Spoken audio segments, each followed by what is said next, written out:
बदतरीन 15 साल की करप्शन के बाद जो रिजल्ट आया, पूरा सिंध स्वीप किया है। तो ये आरओ डीआरओ का काम नहीं था भाई।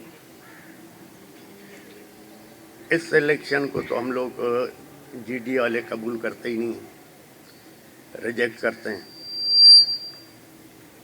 और ये इलेक्शन को मैं कहता हूँ एंटी स्टेट इलेक्शन।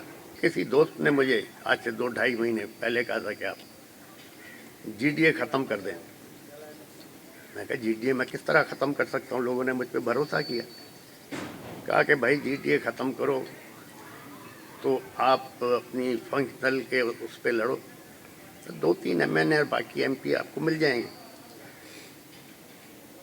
मैं कहा जीडीए तो नहीं ख़त्म कर सकता। जो जिन लोगों को जीडीए से जाना था वो चले गए, अब जो रुके हुए हैं मुझ पर भरोसा करके रुके हुए। फिर थोड़े दिनों के बाद फिर आया कि भाई तुम मेरे दोस्त हो, तुम्हें एडवाइस कर रहे हैं, तुम जीडीए ख़त्म करो, जरदारी साहब के साथ अलायंस कर लो, अपनी सीटें निकाल लो, जीडीए को भूल जाओ। मैंने कहा यार बात सुनो, मेरी कमिटमेंट है, मैं ये धोखा नहीं दे सकता। कहा तो फिर सुन लो, जीडीए के सामने 0 लिखा हुआ है। तो कहा कि एमक्यूएम के सामने 15+ लिखा हुआ है। मैंने कहा 15+ क्या मतलब?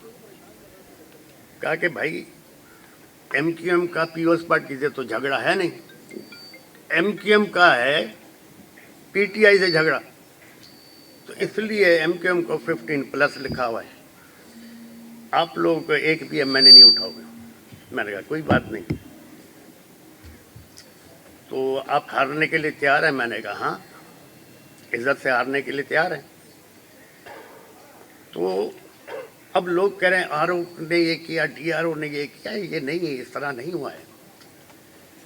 ये सब कुछ 3 महीने पहले ही डिसाइड हो गया था। कहाँ डिसाइड हुआ, कैसे हुआ? और ये एंटी स्टेट इलेक्शन हुआ है। जिन लोगों ने भी ये करवाया उनको ये सोचना चाहिए कि ये इलेक्शन एक गंद करवा दिया है। इमरान खान ना मेरा रिश्तेदार है, ना उससे यार मेरी दोस्ती है, लेकिन एक चीज़ मैं कहूँगा, ये जो नौजवानों ने हिम्मत की, जो इमरान खान का साथ थे, उनको मैं सलाम भी करना चाहता हूँ।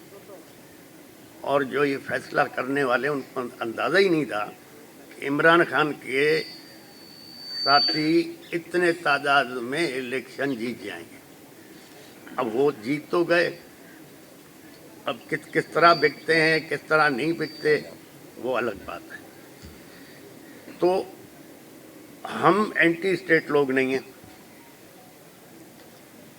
मेरा वालिद 1953-54 से जीएचक्यू के साथ रहा, और हमें भी ये कहा था कि भाई आप लोगों के साथ चलना है। तो अब जब फैसला हो ही गया था कि पूरा सिंध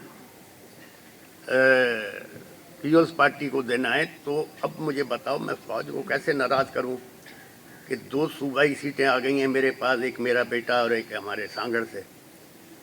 तो अब ये सीटें भी अगर मैं रखता हूं तो फौज नाराज़ होगी, तो लिहाजा ये दोनों भी हमें छोड़नी पड़ेगी। इस पर भी जरदारी